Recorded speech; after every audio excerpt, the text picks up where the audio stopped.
पहली रजरे घटी बड़ अघटन। एत बड़ रज पर्व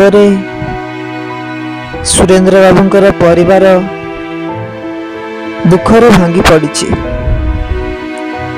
चारिआडे दलीर पर्व रज को समस्ते आनंद हस खुशी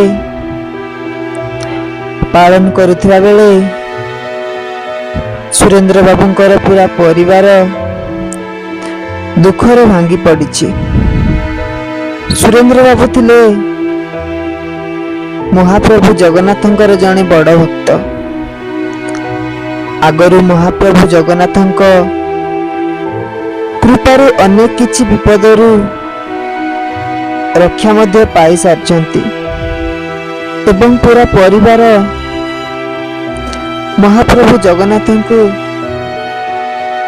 बहुत विश्वास करती एवं तांको मानती मध्य। जाजपुर जिला कमारमरा ब्लॉक अंतर्गत राधापुर ग्रामर सुरेंद्र माझी बयस प्राय हो 50 वर्ष। परिवार कहले दुईटी झियो एवं तांको स्त्री। सुरेंद्र बाबू थिले जणे दिन मजुरिया, तथापि तांको परिवार रे केबे किछि अभाव असुविधा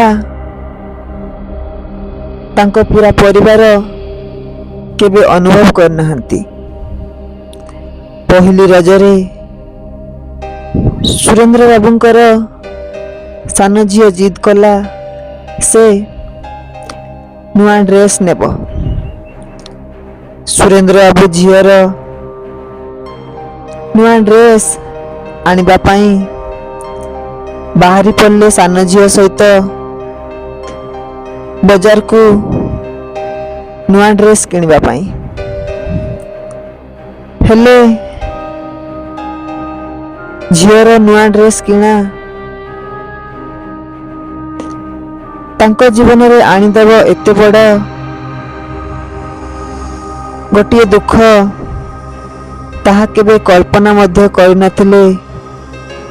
सुरेंद्र बाबू सान झियो सह ड्रेस नहीं फेरिबा बाटरे सुरेंद्र बाबूंकर एवं तांको झियो सह हेला भयंकर एक्सीडेंट। एक्सीडेंट रे सुरेंद्र बाबूंकर सिना किछि हेलानी, हेले झियो तांकर पूरा गुरुतर। झियो को गुरुतर हेबार देखी सुरेंद्र बाबू कांदिबा को लागिले एवं सेठारे झियो को गुरुतर अवस्था रे देखिकी कहिले, हे महाप्रभु तुम्हें तो जगतर नाथ जगन्नाथ, तुम्हें मो झियो को सुस्थ कर दियो। प्रभु केते खुशी रे मो झियो मो सह आसीतिला नुआ ड्रेस नब बोली, हेले ता सहित आपण एमिति काहे कले महाप्रभु?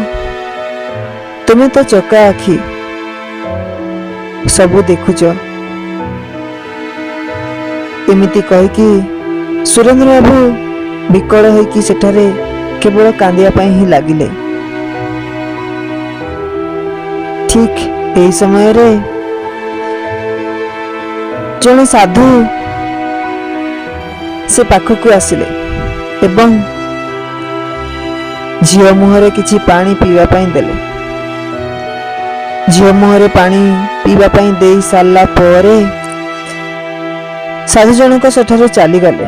किछि समय मध्य रे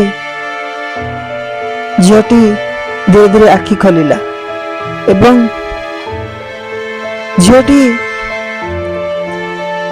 सुस्थ मध्य हो गला एवं खुशी रे ସେଦିନ ସୁରେନ୍ଦ୍ର ବାବୁ ଏବଂ ତାଙ୍କ ଝିଅ ଘରକୁ ଫେରିଥିଲେ।